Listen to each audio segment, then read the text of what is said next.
think 10 years is a long time to be doing anything. And, as a musician, for me, it's quite satisfying really to know that after 10 years, I can actually come back and play an album and still feel happy with it, with its content, with its, tweak bits of it and play around with it, but still know that like 10 years down the line, it still feels like an album that's mine.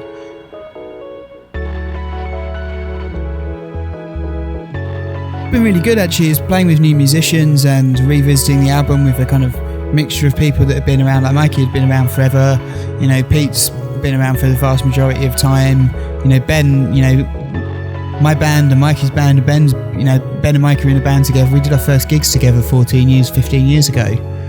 So it's nice to have that kind of side of things. And then Callum, he's new, he's new to the mix, and Omar's played a couple of gigs with us, but it's a new lineup. It's fun to kind of revisit it with different musicians. They have different takes on things.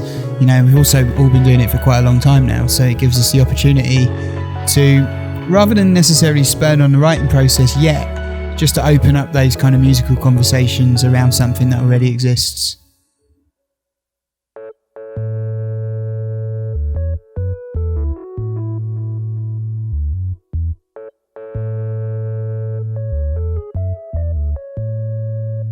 I think both records are kind of records about home. Baby Boomers 2 is very much about kind of the collapse of, practical artistic living in London. It's become a corrupt millionaire's playground, and you kind of get to a point where it's like you have to really justify, why you're creating art in claustrophobic environments. And I think cities kind of, for me, the kind of final straw is when the venues started closing, the good ones, the venues of all sizes. I'm sure I'd have played the Metro a few times, if that was still there. The Astoria is the best, it's the best rock venue in the world. And that those kind of places closing is not too dissimilar from the kind of themes of like changing of surroundings from Chronicles, but Chronicles was written from this side of the hour-long train journey. So it's kind of, in a way, it's kind of quite bookendy in this fact they're two records that are very much around environment, but also at the same time, they're coming from both ends of a train line.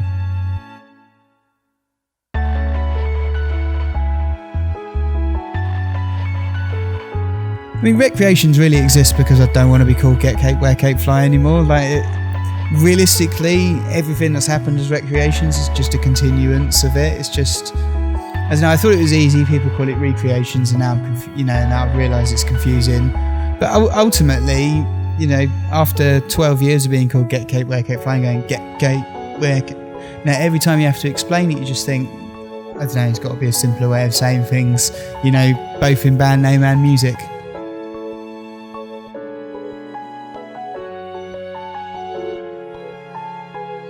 I'm enjoying playing the songs at the moment in rehearsal. I'm excited. And if you'd have asked me that a year ago, would I be excited about this? I'd say absolutely categorically no. Like the pier kind of added the fact that I've got to do it, and I knew that it would be good and knew it'd be fun. But I don't know, it feels natural. I mean, for me, it's very simple really with the pier. I've always wanted to do it. It's a great structure.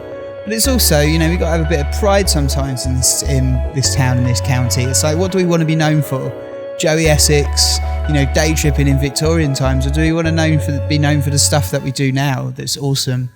Stepping into an environment of like hyper creativity, be it through metal, through cool thing stuff, and then watching Asylums, just those guys have been doing it for a very long time, and just be like, this speaks for Southend, this speaks for Essex.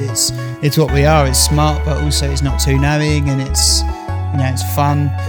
Do we want to be known for a place that people on EastEnders go for on holiday, or do we want to be known for a place that's got one of the coolest venues in the world? And I just think that box at the end of Southend Pier, is awesome, isn't it? I think Chinnery's is a brilliant rock and roll venue. It doesn't get enough credit. It's annoying for that barrier, but otherwise it's near perfect. And then the end of the pier is just, I don't know, it's, people say, oh, it must be a once in a lifetime thing. It's like, no, it's the start of something regular. I think there needs to be more stuff on that structure. It's a mile and 3/4. It's the longest in the world. Let's do something excellent with it.